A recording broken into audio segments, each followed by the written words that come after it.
Trump ഈ താരിഫൊക്കെ കൊണ്ട് ഇന്ത്യയുടെ മേലിൽ ചുമത്താൻ ഇരിക്കുകയാണ്. റഷ്യയ്ക്കും അടിച്ചു കൊടുത്തിട്ടുണ്ട്, ചൈനയ്ക്കും അടിച്ചു കൊടുത്തിട്ടുണ്ട്, ചൈനയ്ക്കും അടിച്ചു കൊടുത്തിട്ടുണ്ട്. എന്തായാലും ബ്രസീലിനും അടിച്ചു കൊടുത്തു. ബ്രിക്സ് കഴിഞ്ഞ ഉടനെ, മീറ്റിംഗ് കഴിഞ്ഞ ഉടനെ ഇന്ത്യ അവിടെ നിന്ന് ഇറങ്ങിയതേ ഉള്ളൂ, ബ്രസീലിനും കൊടുത്തു. ഇന്ത്യക്ക് ഇതുവരെ കൊടുത്തില്ല.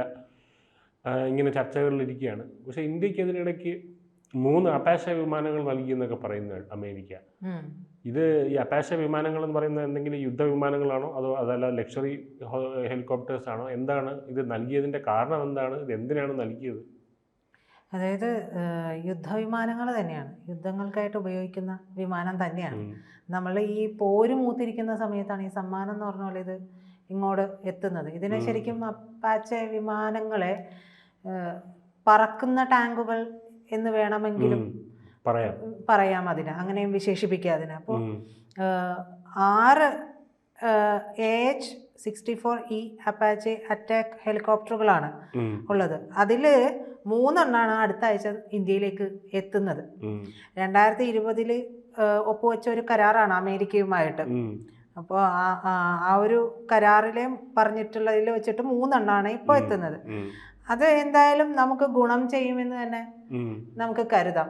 മാത്രമല്ല ഇത്തരം കാര്യങ്ങളിൽ ഈ ഒരു എന്താ പറയാ, ഡിഫൻസുമായി ബന്ധപ്പെട്ടുള്ള, പ്രതിരോധ മേഖലയുമായി ബന്ധപ്പെട്ടിട്ടുള്ള ഈ തരത്തിലുള്ള കൊടുക്കൽ വാങ്ങലുകളിൽ അമേരിക്കയ്ക്ക് നയവ്യത്യാസമൊന്നും ഇല്ല എന്നുള്ളത് കൂടി നമുക്ക് ഇതിൽ നിന്ന് മനസ്സിലാവുകയും ചെയ്യുന്നുണ്ട്. അപ്പോൾ ഈ നയവ്യത്യാസം ഇല്ല എന്ന് പറയുമ്പോഴാണ് നേരത്തെ സൂചിപ്പിച്ച താരിഫിൻ്റെ യുദ്ധം അത് നന്നായിട്ട് നടന്നുകൊണ്ടിരിക്കുന്ന സമയമാണ്. അവർ പറയുന്നതൊന്നും നമ്മൾ അംഗീകരിക്കില്ല എന്ന് പറഞ്ഞുകൊണ്ടിരിക്കുന്ന ഒരു സമയമാണ്. വേണമെങ്കിൽ അവർക്കത് തടഞ്ഞു വെക്കാം. അത് തടഞ്ഞു വെക്കാതെയാണ് നമുക്ക് ഈ സംഭവം ഇങ്ങോട്ടേക്ക് എത്തുന്നത്. ഈ അപ്പാച്ചെ ഹെലികോപ്റ്ററുകൾ എന്താണ് എന്ന് നമുക്ക് നോക്കാം. ആകാശത്തിലെ ടാങ്കുകൾ എന്നാണ് ഇതിനെ വിശേഷിപ്പിക്കുന്നത്. വെറുമൊരു ഹെലികോപ്റ്റർ അല്ല, ശത്രുവിൻ്റെ കോട്ടകളെയൊക്കെ തകർത്തെറിയാനും ഏത് പ്രതികൂല സാഹചര്യങ്ങളിലും കൃത്യമായിട്ടുള്ള പ്രഹരമേൽപ്പിക്കാനും ഒക്കെ കെൽപ്പുള്ള ലോകത്തിലെ ഏറ്റവും അത്യാധുനിക ആക്രമണ ഹെലികോപ്റ്ററുകളിൽ ഒന്നാണിത്. US-ന്റെ ഈ പറയുന്ന ഡിഫൻസ് ഭീമനായിട്ടുള്ള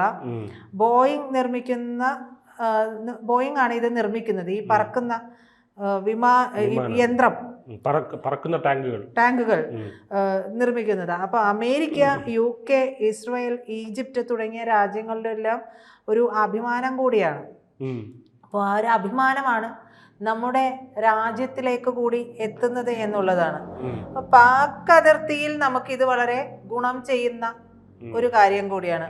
അപ്പം ഈ ബോയിങ് എന്ന് പറയുന്ന അവരുടെ കമ്പനി പറയുന്നത് അനുസരിച്ചിട്ടാണെങ്കിൽ ഈ അപ്പാച്ചെ എന്ന് പറയുന്നത് ഏറ്റവും പുതിയ ആശയവിനിമയവും നാവിഗേഷൻ, സെൻസർ, ആയുധ സംവിധാനങ്ങളും ഒക്കെ ഉള്ള ഒരു സജ്ജമായിട്ടുള്ള എന്താ പറയുക, അത്രയും ഫുൾ ഫ്ലെഡ്ജ്ഡ് ആയിട്ടുള്ള ഒരു ഹെലികോപ്റ്ററാണിത്. അപ്പോൾ ഇതിലെ ഏറ്റവും വലിയ പ്രത്യേകത എന്ന് പറയുന്നത് modernised target acquisition designation system എന്ന് പറയുന്ന ലക്ഷ്യം നിർണയിക്കുന്ന സംവിധാനമാണ്.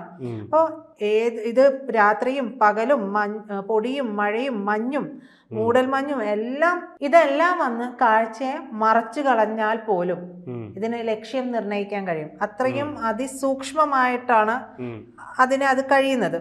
അപ്പോൾ പാക് അതിർത്തിയിൽ പല ദുർഘടമായിട്ടുള്ള സാഹചര്യങ്ങളും നമുക്ക് അവിടെ ഉണ്ട്. അപ്പോൾ അത്തരത്തിലുള്ള നിർണായക ഘടകങ്ങളിലൊക്കെ നമുക്ക് ഈ പറയുന്ന അപ്പാച്ചെ ഹെലികോപ്റ്ററുകൾ ആവശ്യം വരും.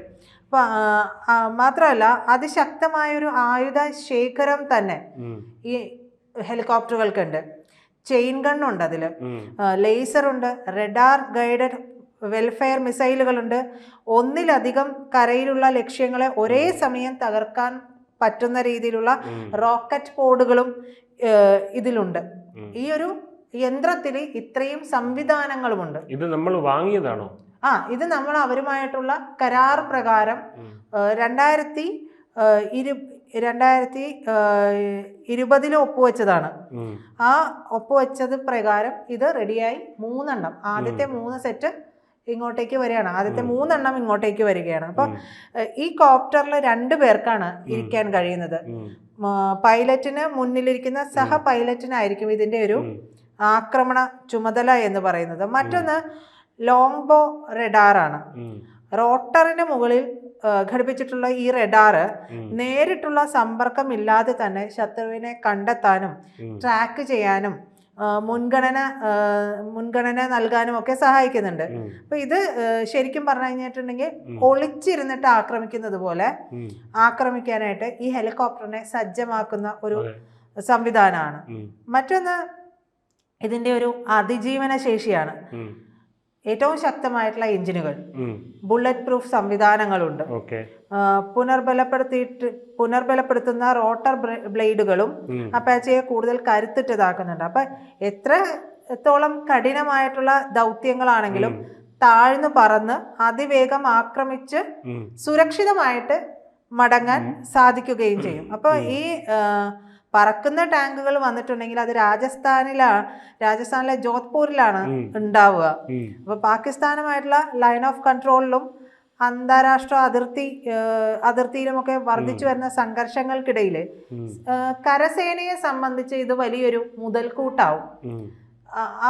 ഏറ്റവും നൂതനമായ ആയുധങ്ങൾ ഉണ്ടെങ്കിലാണ് സേനയ്ക്കും ഒരു ആത്മബലം കിട്ടുന്നത്.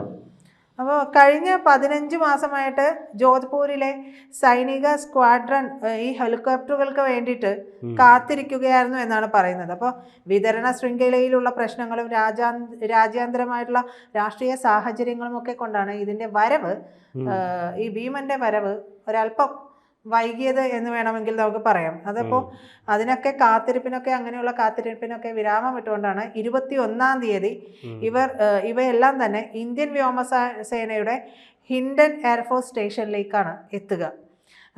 വ്യോമസേനയുടെ പത്താൻകോട്ടിലെയും ജോർഹട്ടിലെയും അപ്പാച്ചി സ്ക്വാഡ്രണുകൾക്ക് പുറമെ കരസേനയുടെ ഈ പുതിയ നേട്ടം എന്ന് പറയുന്നത് നമ്മുടെ രാജ്യത്തിനാകെ സുരക്ഷാബോധം വർദ്ധിപ്പിക്കുന്ന ഒരു കാര്യം കൂടിയാണ്. അപ്പം ഈ ഒരു കാര്യം എന്ന് പറയുന്നത്, ഈ യന്ത്രം എന്ന് പറയുന്നത് മലനിരകളിലേക്ക് ഉയർന്നു പറക്കുന്നത് ഉൾപ്പെടെ ഇന്ത്യൻ സാഹചര്യങ്ങൾക്ക് യോജിച്ച വിധത്തില് മാറ്റങ്ങൾ വരുത്തുക കൂടി ചെയ്തിട്ടുണ്ട്.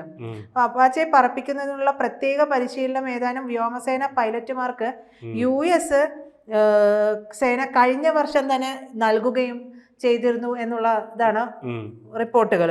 അപ്പൊ ബോയിങ്ങിൽ നിന്ന് ചിനൂക്ക് ഹെലികോപ്റ്ററുകൾ വാങ്ങിയതിന് പിന്നാലെയാണ് അറ്റാക്ക് ഹെലികോപ്റ്റർ ആയിട്ടുള്ള അപ്പാച്ചെ ഇന്ത്യയിൽ എത്തുന്നത്. അപ്പൊ ഇതെന്തായാലും നമ്മുടെ പ്രതിരോധ ചരിത്രത്തില് ഒരു വലിയ ഏട് തന്നെയാണ്. മാത്രമല്ല പാകിസ്ഥാൻ പോലുള്ള ബംഗ്ലാദേശ് പോലുള്ള അതിർത്തിയിൽ എന്നും നമുക്ക് സംഘർഷങ്ങൾ ഉണ്ടാക്കിക്കൊണ്ടിരിക്കുന്ന അയൽ രാജ്യങ്ങൾ നമുക്ക് ഉള്ളിടത്തോളം ആയുധങ്ങൾ, ഇത്തരത്തിലുള്ള ആയുധങ്ങളൊക്കെ ഉള്ളത് നമ്മുടെ ഒരു എന്താ പറയാ, നമ്മുടെ ആത്മബലം, അതെ, ഓരോ സേനയ്ക്കും അവരവരുടേതായിട്ടുള്ള സെക്ടറിലുള്ള തരത്തിലുള്ള ആയുധ കോപ്പുകൾ കിട്ടുന്നത് സേനയുടെ ആത്മവീര്യം വർദ്ധിപ്പിക്കുന്ന ഒന്നാണ്. മാത്രമല്ല ഇന്ത്യക്കും പ്രൗഢി നൽകുന്ന ഒന്നാണ്. നമ്മുടെ ആയുധപ്പുര എന്നും സജ്ജമായിരിക്കുക എന്നുള്ളത് ഏതൊരു രാജ്യത്തെ പോലെ നമുക്കും അഭിമാനകരമാണ്. ഈ ഇത്തരത്തിൽ അഭിമാനകരമായ നേട്ടം തന്നെയാണ്, ഒരു കാര്യം ചെയ്തത് കൊണ്ട് തന്നെയാണ് നമുക്ക് ഓപ്പറേഷൻ സിന്ദൂർ വന്നപ്പോഴും നിർഭയം ആരോടും നമ്മളൊരു ഹെൽപ്പ് പോലും ചോദിക്കാതെ നമ്മൾ തിരിച്ചടിച്ചത്. അത് നമ്മുടെ പ്രതിരോധപ്പുര, ആയുധപ്പുര അത്രയും സജ്ജമായതുകൊണ്ടാണ്. അപ്പൊ ആ ശേഖരത്തിലേക്കാണ് ഈ 3 എണ്ണം വരുന്നത്. പിന്നാലെ തന്നെ അടുത്ത 3 എണ്ണം കൂടി വരും. അപ്പൊ ഇതിന്റെ മികവ് അത്രത്തോളം മികച്ചതാണ് എന്ന് നമുക്ക് ബോധ്യപ്പെട്ടിട്ടുണ്ടെങ്കിൽ ഒരുപക്ഷെ അമേരിക്കയുമായിട്ട് കൂടുതൽ അപ്പാച്ചെ ഹെലികോപ്റ്റേഴ്സ് കൊണ്ടുവരാൻ വേണ്ടിയിട്ടുള്ള ധാരണയിലേക്ക് പോകാനും ഒക്കെ സാധ്യതയുണ്ട്. അതിന് അവർക്ക് ഒരിക്കലും, അതായത് അവരെ സംബന്ധിച്ചും പ്രതിരോധ രംഗത്തെ വിൽപ്പനയാണല്ലോ പണം ലഭിക്കുന്ന ഒരു കാര്യം. അപ്പൊ അത് അവരും അംഗീകരിക്കാൻ തന്നെയാണ് സാധ്യത. പക്ഷെ അമേരിക്ക ചെയ്യുമ്പോൾ അതിന്റെ സോഴ്സ് കോഡൊന്നും നമുക്ക് കിട്ടില്ല. റഷ്യയിൽ നിന്നൊക്കെ കിട്ടുമ്പോൾ റഷ്യ അത്രത്തോളം സന്തോഷത്തോടുകൂടി സോഴ്സ് കോഡ് ഉൾപ്പെടെയാണ് നമുക്ക് തരുന്നത്. അത്രത്തോളം സന്തോഷമെന്ന് മാത്രമല്ല വിശ്വാസത്തോടു കൂടിയാണ് നമുക്ക് തരുന്നത്. അങ്ങനെ ആരും കൊടുക്കില്ല. ചൈനയ്ക്ക് പോലും അങ്ങനെ കൊടുക്കാറില്ല. ഇല്ല, ഒരു രാജ്യങ്ങൾക്കും അങ്ങനെ കൊടുക്കാറില്ല. അത് ഇന്ത്യക്കാണ് തന്നിട്ടുള്ളത്. അപ്പൊ എന്തായാലും ഈ അപ്പാച്ചെ എത്തുന്നുണ്ട്. പാകിസ്ഥാനും ചൈനയും ബംഗ്ലാദേശും ഒക്കെ ഒരല്പം കരുതിയിരിക്കുന്നതായിരിക്കും നല്ലത്.